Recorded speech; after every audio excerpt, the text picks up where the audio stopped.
아침 목사 하루 한 장 시작하겠습니다. 먼저 기도하시겠습니다. 하나님, 우리에게 모든 것 다 주심에 감사합니다. 그 중에 가장 귀하고 좋으신 성령 하나님을 우리 가운데 보내주심에 감사합니다. 소홀하거나 홀대하는 우를 범치 않기를 원합니다. 이 땅을 디디며 살아가지만 그것을 넘어 영적 삶을 살아갈 수 있는 우리 모두가 되도록 인도하여 주옵소서. 예수님의 이름으로 기도드립니다. 아멘. 오늘 함께 하실 말씀은 에스더 8장 17절 한 절의 말씀 보도록 하겠습니다. 왕의 어명에 이르는 각 지방 각 읍에서 유다인들이 즐기고 기뻐하여 잔치를 베풀고 그날을 명절로 삼으니 본토 백성이 유다인을 두려워하여 유다인이 되는 자가 많더라. 아멘. 오늘 말씀의 제목은 내 영달이 아닌 주님 영광 위하여 라는 제목으로 말씀 나누도록 하겠습니다. 에스더 8장의 내용은 악한 음모의 주동자인 하만이 처형당한 뒤의 내용을 다루고 있습니다. 악인이 처리되었고 그의 재산은 에스더에게 주어졌습니다. 아, 이제 끝났고 해피엔딩인가 싶지만 그렇지가 않습니다. 여러분, 하나님은 결코 개인의 영달을 위해서 일하시는 분이 아닙니다. 자신의 영광을 위해서 사역하십니다. 이 내용은 좀 이따가 끝에 나누도록 하겠습니다. 악한 일의 주동자인 하만은 죽었지만 여전히 하만의 음모는 어떻습니까? 그대로 남아있기 때문에 결코 안심할 수가 없습니다. 이대로 있었다가 유다인들이 몰살하는 것은 시간 문제였습니다. 왕의 조선은 결코 취소할 수 없고 이미 다 전파되었고 철저히 시행 준비를 마쳤기 때문입니다. 여러분, 이것을 통해서 우리가 발견할 수 있는 것이 있는데 그것이 무엇일까요? 악을 처벌했다고 해서 다 끝나는 것은 아니라는 것입니다. 그 다음에 악이 또 다시 일어날 수 있다는 것입니다. 악의 잔재나 악의 잔당들이 여전히 남아 있어서 여전히 성도들을 괴롭히거나 공격하는 등의 횡포가 있을 수 있다는 것입니다. 실제로 예수님께서 십자가의 죽으심으로 마귀를 패배하게 만드셨습니다. 세상 가운데 퍼져간 마귀의 수하와 세력들은 그럼에도 건재한 상황태에 있다는 것입니다. 오히려 자기들의 마지막 때가 가까운 줄 알고 더 발악하고 공격하고 있는 것입니다. 에스더에게 하만의 처벌은 앞으로 진짜 싸움의 시작에 불과했습니다. 에스더는요, 다시 한번 아하수르에게 부탁하는데 이번에는 엎드려서까지 부탁하며 재차 또 부탁하는 모습을 보여줍니다. 지금 상황이 얼마나 급박한 것인지를 잘 알고 있고 잘 나타나고 있는 장면이라고 할 수 있을 것 같습니다. 여러분, 에스더는요, 공동체를 향한 마음이 얼마나 절절한가를 알 수 있습니다.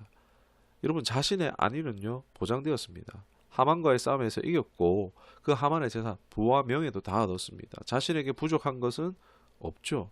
그러나 민족의 안전이 보장되지 않았기 때문에 마음이 애달아 견딜 수 없는 것입니다. 에스더는 앞서 하만을 고발할 때보다는 더 비교할 수 없이 간절한 모습을 아수에로에게 보여주고 있습니다. 이것은 에스더가 민족과 공동체에 대한 깊은 애정과 책임감을 가지고 있다라는 것을 보여주는 것입니다. 어떻게 그럴 수 있을까요?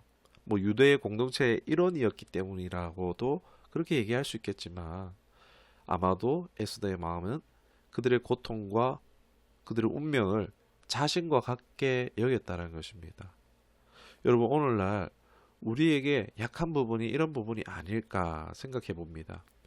자신의 영달을 위해서 기도하고 자신의 영달만 취해지면 다른 것은 상관하지 않거나 무관심한 경우가 많습니다.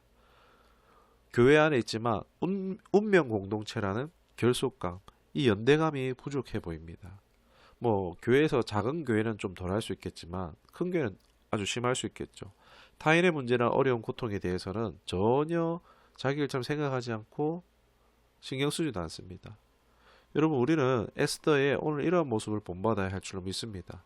에스더가 받은 축복들은 놀라운 것이죠. 그러나 하나님은요, 에스더에게 개인의 영달을 위해서 이런 것을 주신 것이 아니라는 것입니다. 나 신앙 잘해서 복 받고 너는 신앙 잘못해서 어려운 거야 라고 생각하는 사람들이 있는데 그거 하나님 얼마나 가슴 아파하시겠습니까? 초대교회는요, 서로 물건을 막 통용했던 것을 기억해야 합니다. 이것이 교회가 가져야 될 모습, 바로 운명 공동체의 모습이라는 것입니다. 누군가 복을 받고 그 복을 함께 나누는 것이죠. 이런 운명 공동체의 마음, 하나님 아버지의 마음을 아는 사람을 하나님께서 어떻게 하십니까? 축복하시는 것입니다. 아니, 그렇게 하실 수밖에 없겠죠. 그래야 축복이 연약한 자들에게까지 다 흘러가기 때문이라고 할 수 있을 것 같습니다. 아수에로 왕은 모르드게에게 왕의 인장반지를 맡깁니다. 이것이 의미하는 것은 바로 모르드게를 총리 대신으로 세운다는 말입니다. 왕의 인장반지는 결코 번복할 수 없는 절대적인 권력을 상징합니다. 앞서 하만의 음모 역시 번복할 수 없는 상황에서 8절은 이제 왕이 새로이 조서를 유다인의 뜻대로 꾸미도록 합니다. 그래서 모르드게는 서기관들을 소집해서 조서를 쓰고 127지방과 지방관과 관원들에게 또 각 지방의 문자 언어로 왕의 명인 명으로 쓰고 인을 쳐서 속히 조서를 내립니다. 그 내용은 유다인을 해하려고 하는 적들에 대해 정당방위로 죽일 수 있고 적들의 재산도 취할 수 있다라는 조서였습니다. 이 조서의 조서로 대항하는 것입니다. 이로써 모든 대적에 대해 원수를 갚도록 준비시키고 악한 세력과 싸우게 원수를 갚게 하는 것입니다. 여러분, 오늘날도 예수님은 우리에게 원수를 대적하도록 하셨습니다. 우리의 힘으로 이 악한 영적 존재들을 대적하는 것은 할 수 없지만 어떻게 해요? 예수님의 이름으로 예수님의 승리로 대적하게 하셨습니다. 주님이 다 싸워주시는 것이 아닙니다. 주님의 승리를 나의 승리로 내가 먼저 믿는 것이 중요합니다. 그리고 주님의 승리를 선포하는 것입니다. 악한 영적 존재를 향하여서 대적하는 것입니다. 이미 예수님 승리했다고, 너희는 패배자에 불과하다고 선포하는 것입니다. 그리할 때 우리의 삶은 어떻습니까?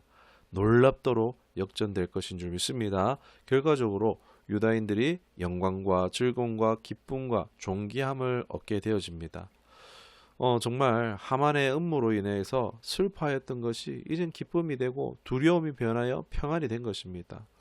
그러나 우리가 여기까지만 보고 좋다 하면요, 기복신앙이 되고 말 것입니다. 아까 서두에 하나님이 역사하시는 이유가 뭐라 그랬죠? 개인의 영달이 아니라 하나님의 자신의 영광을 위해서 일하신다는 말을 했습니다. 17절 마지막 절에 보면 이런 얘기가 나옵니다. 결국 유다인이 되는 사람이 많아졌다라고 말하고 있습니다.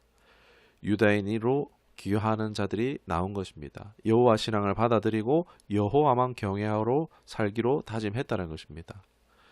이러한 일련들의 과정들이 결국 유다인만 구한 것입니까? 아니죠. 나아가 다른 이들의 생명까지, 이방인들까지 구원받게 된 것입니다.